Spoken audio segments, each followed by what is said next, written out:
Mtu wa tatu ambaye atakana uwe na huruma nao ni mtu ambaye mnaishi ndani ya ndoa moja, mume wako au mke wako.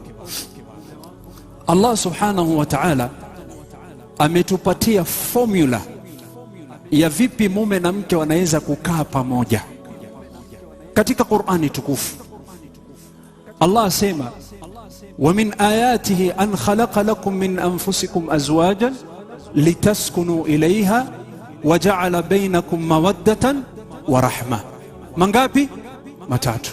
Ikiwa ndani ya nyumba yako hakuna sakina, hakuna mapenzi, hakuna rahma, moja katika haya mambo matatu itasaidia nyumba yako kubakia. Ama sakina ni wewe kufanya bidii nyumbani kwako iwe ni sehemu wapokewa vizuri.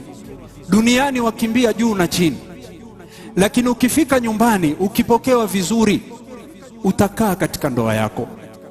Na mwanamke umsaidie akupokee vizuri. Ukitoka wamwacha na stress, ukirudi waja na stress, atakupokea vipi vizuri?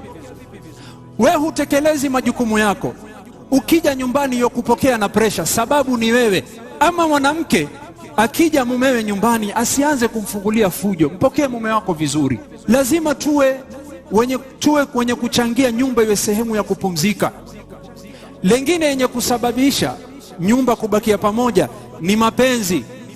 Mwanamke kuonesha kwamba na kuthamini, akifanya jambo wamthamini. Lakini ikiwa hakuna mapenzi, vipi hiyo nyumba itabakia? Na si kila siku mapenzi itakuwa. Itafika siku atakuudhi mke wako ama atakuudhi mume wako, mtakasirikiana, mapenzi itakosekana, sakina hakuna ndani ya nyumba. Jambo la tatu litakuja kusaidia, arrahma. Hata uwe umekosana na mke wako namna gani, huruma isikosekane. Rahma ikikosekana ndani ya nyumba, basi hiyo nyumba itavunjika. Si kila siku mtapendana, si kila siku mtakuwa ni wenye kutamaniana. Itafika siku atakuudhi na wewe utamuudhi na mtakasirikiana, lakini rahma ipatikane. Ar-Rasul sallallahu alaihi wasallam asema, la yafruk mu'minun mu'minah in kariha minha khuluqan radhiya minha akhar. Haipasi mwanamume anayemwamini Mwenyezi Mungu amchukie mke wake. Ikiwa amekuchukiza kwa jambo fulani, kuwa na huruma. Kuna mengine mazuri lazima uangalie. Ulama wakasema, kando na mzazi wako lazima rahma ipatikane katika ndoa yako.